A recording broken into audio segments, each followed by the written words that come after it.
compressors out. Had to pull half the car apart just to get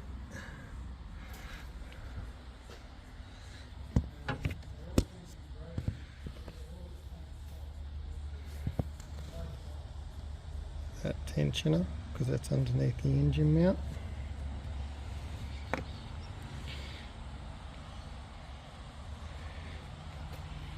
Just flushing the AC lines. I'll take a video of that shortly, just to get all the metal particles out.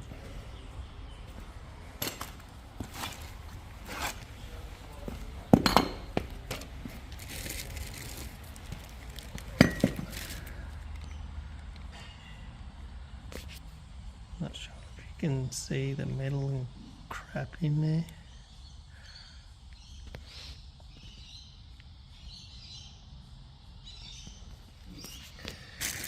This is a new Valio replacement.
Alright, it's back together for today. Engine mount, new torque mount, compressors in. So Monday will be bar off, condenser, flush and guard liner back in, tyre back in, and good to go. It's late Friday afternoon, 36 degrees, 90% humidity. Had enough today. Haven't been on it all day, probably half the day. But yeah, I'll see you Monday for round 2.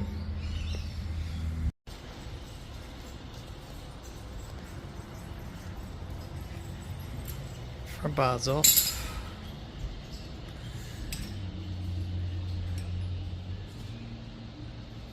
Not too bad.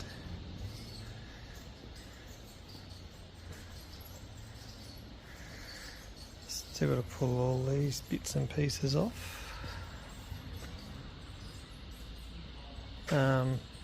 Intermediate cooler first, which is this thing. The intercooler's here, oh sorry, condenser's here, which I've got to pull off. As you can see, the condenser line, high pressure line. So I'll keep filming, pull the rest off. Hopefully it's not too much of a drama. I think there's a couple little bits and pieces there, but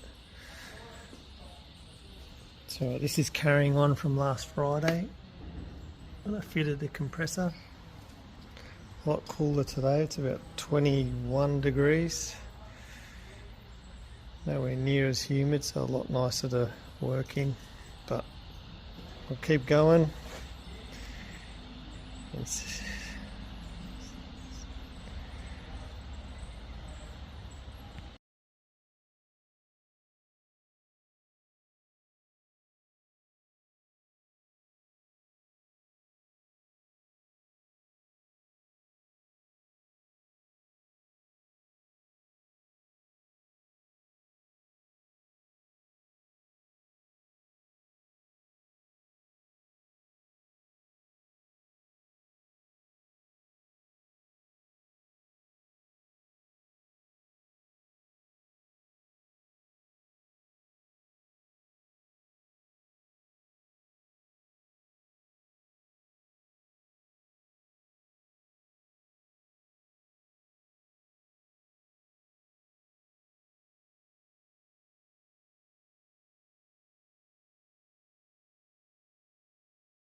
just so you can see how the condenser sits in those little tabs.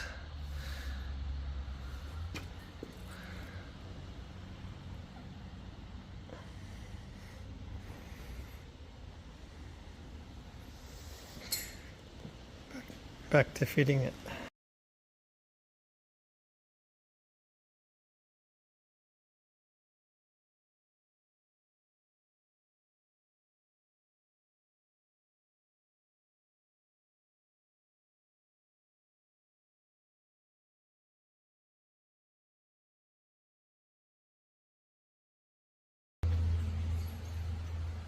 Alright, little update.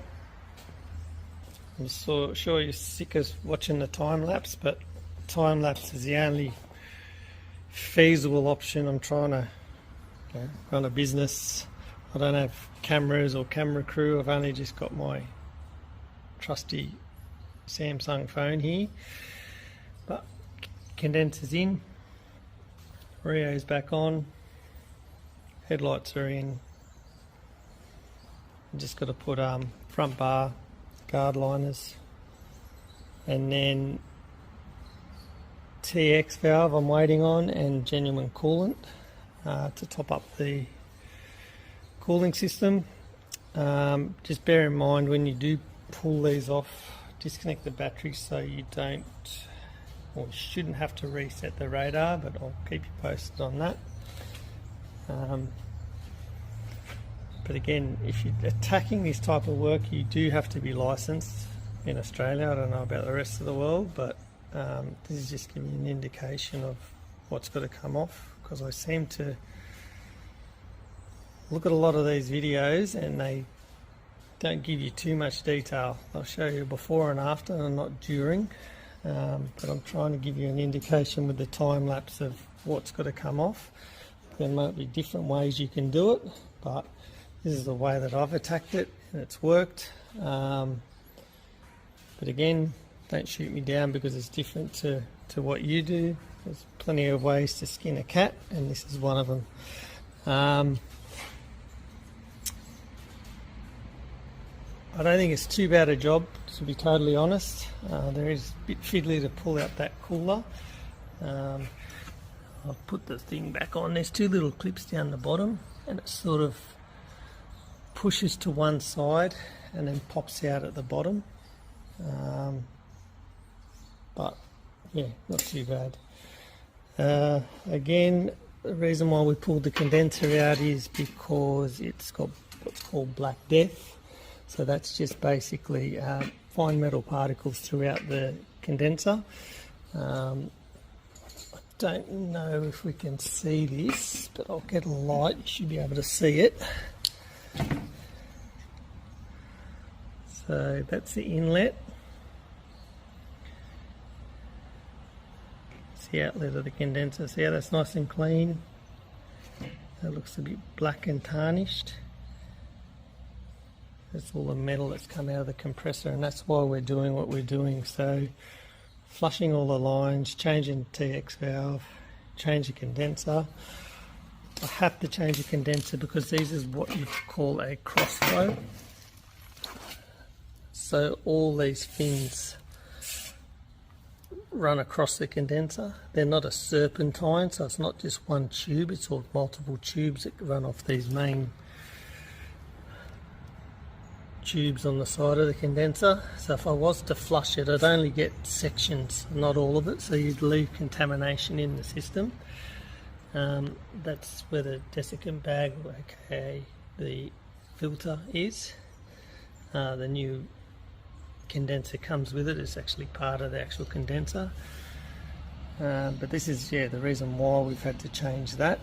If it didn't have black death and it was just a control valve, you'd get away with just desiccant bag and off you go. But it's part of warranty, and you'd want to get all the crap out so you don't damage the new condenser. But as part of warranty, you need to actually change the TX valve as well.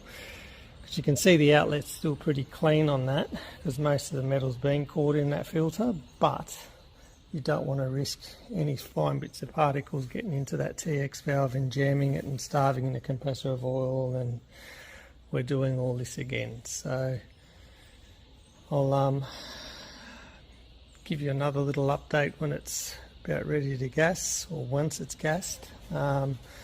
Maybe show you how I pull the TX off, which shouldn't be too bad of a drama, and then maybe show you when I flush the lines. But again, it's nothing groundbreaking, but yeah, at least this way gives you an idea of what's coming off on a 2016 CLA 45 in Australia, so a right-hand drive vehicle. Don't know what it's like over in left-hand drive vehicles in Europe and States and so on.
Alright, job done. TX valve is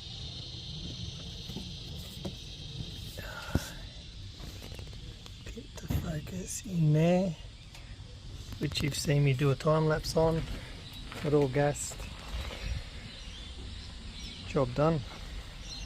Pretty good job, but yeah, all done. CLA 250.